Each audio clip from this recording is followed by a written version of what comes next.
Chasing the high, the dopamine fix and its hidden costs. In the modern world, the pursuit of pleasure has become a driving force for many.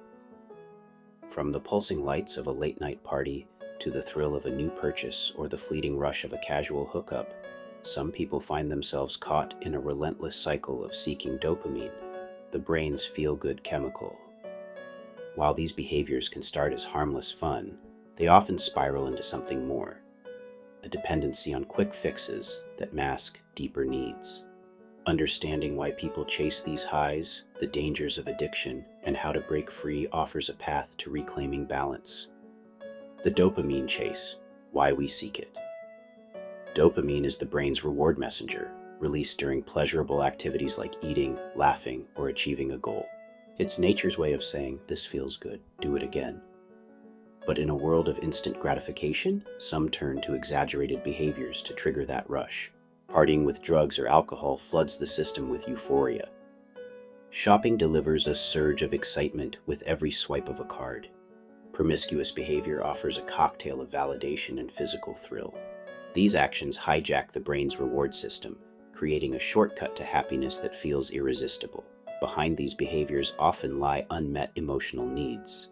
Boredom, loneliness, stress, or lack of purpose can push someone toward dopamine-driven escapes. A person might hit the club to drown out anxiety or buy another pair of shoes to fill a void of self-worth. Over time, the brain adapts, demanding more stimulation to achieve the same high, a phenomenon known as tolerance. What starts as a choice becomes a compulsion.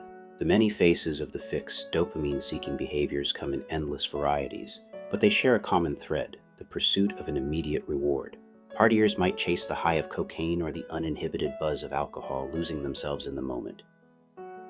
Shopaholics revel in the anticipation of a sale or the status of a luxury item, even if the joy fades as soon as it's unpacked. Promiscuity can become a game of conquest or a fleeting balm for insecurity, with each encounter feeding the need for affirmation.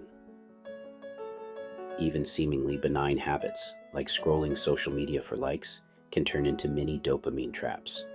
Recognizing these patterns is the first step. Telltale signs include an inability to say no, even when the behavior feels empty, a growing tolerance that demands more drinks, more purchases, more partners, and a nagging guilt or restlessness when the high wears off. These are the brain's red flags, signaling a shift from enjoyment to dependency. The dangers of addiction. What begins as a dopamine fix can slide into addiction, a state where the behavior no longer serves pleasure, but survival. Drugs and alcohol can rewire neural pathways, making sobriety feel unbearable. Compulsive shopping can lead to financial ruin, burying someone under debt and regret. Promiscuity might erode emotional intimacy, leaving a trail of shallow connections and self-doubt. The common thread is escalation. The fix stops being fun and becomes a crutch, crowding out healthier sources of joy. The risks go beyond the individual.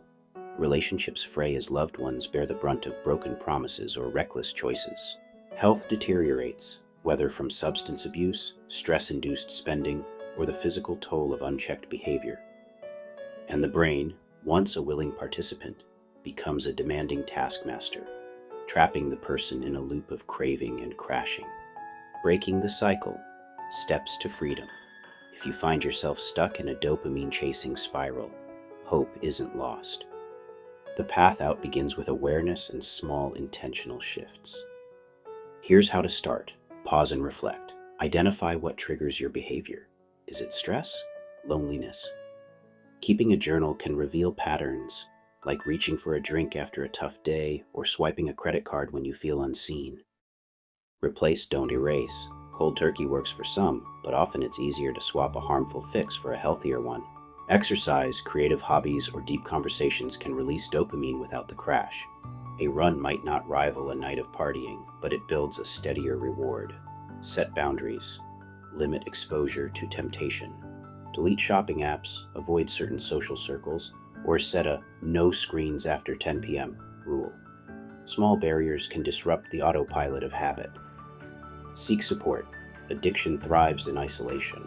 Confide in a friend, join a group, or consult a therapist. Talking it out can uncover root causes, like unresolved trauma, and lighten the load. Chase. Meaning, not moments. Dopamine fixes are fleeting, purpose endures. Volunteer, learn a skill, or reconnect with a passion. These slower burning rewards rewire the brain towards sustainable satisfaction.